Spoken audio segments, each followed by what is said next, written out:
Je regrette que vous ayez dépolitisé le film à ce moment. Oui, mais moi, je l'ai vu mercredi. Je l'ai vu mercredi dans une salle. Je tiens à le dire. Je l'ai vu mercredi dans une salle au Saint-Sulpice. Oui. En arrivant, il y avait une vingtaine de cars avec de charmants garçons que vous connaissez, casqués, armés de barattes de 3 mètres de long, un plexiglas, etc. Je suis entré dans cette salle me demandant est-ce que par hasard ça ferait partie de la production et de la mise en scène. J'ai vu le film, je suis sorti de là, j'ai assisté à une démonstration non seulement de l'étude psychologique d'un personnage, mais de toute la montée du fascisme et de l'époque fasciste. C'était extraordinaire. Je suis sorti de là. Il y avait toujours les mêmes 15 cars au même endroit, et moi j'étais à Paris. Et ça, vous l'avez bien. Monsieur. Merci, monsieur. Jean-Louis Bory... Alors, je suis désolé, parce que c'est ce que j'allais dire. Là, vous apportez de l'eau à mon moulin, parce que je vais dire, justement, pour cette question de langage, j'étais tellement pris par le film, j'étais tellement envoûté par le film, que pendant une demi-heure, j'ai cru que je comprenais l'italien. Bon, vous dire. Et ensuite, tellement j'étais pris. Et ensuite, ce qui m'a frappé, oui, c'est évidemment l'histoire que le fascisme peut représenter une tentation pour quelqu'un qui a peur d'un désordre intime et viscéral. Que pour quelqu'un qui se croit, alors là, j'ouvre des guillemets, en passe de dévirilisation pour des raisons sexuelles plus ou moins obscures, il peut trouver dans le fascisme une survirilisation, mais je mets tous les guillemets du monde et vous comprenez ma position. Est aussi vrai, exactement.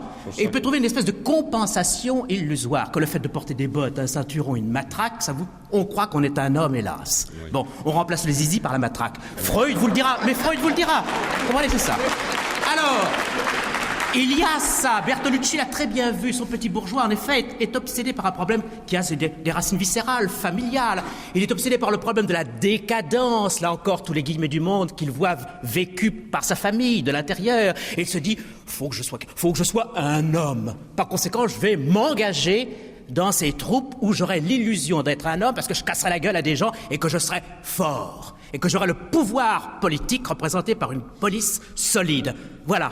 Et ça, justement, Bertolucci le vit en jeune Italien de 28 ans, qui reconstitue cette espèce de vertige qui était celui du héros merveilleusement joué par Trintignant parce qu'il le vit de l'intérieur. Ce vertige qui est l'engagement qui vous permet d'être conformiste, c'est-à-dire de ne pas penser par soi-même, de s'en remettre à un chef. Et la référence d'Astruc à l'enfance d'un chef de Sartre est excellente.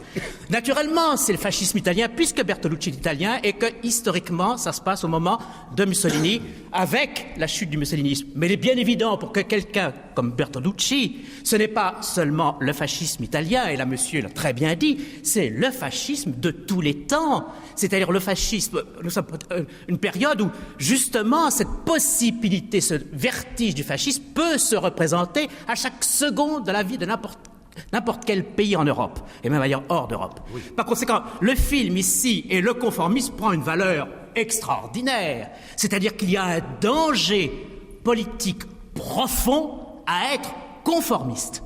C'est ça. C'est que le conformisme, sur tous les plans, peut conduire... J'ai l'impression d'être un curé. C'est que le conformisme, sur tous les plans, peut conduire tôt ou tard à un fascisme.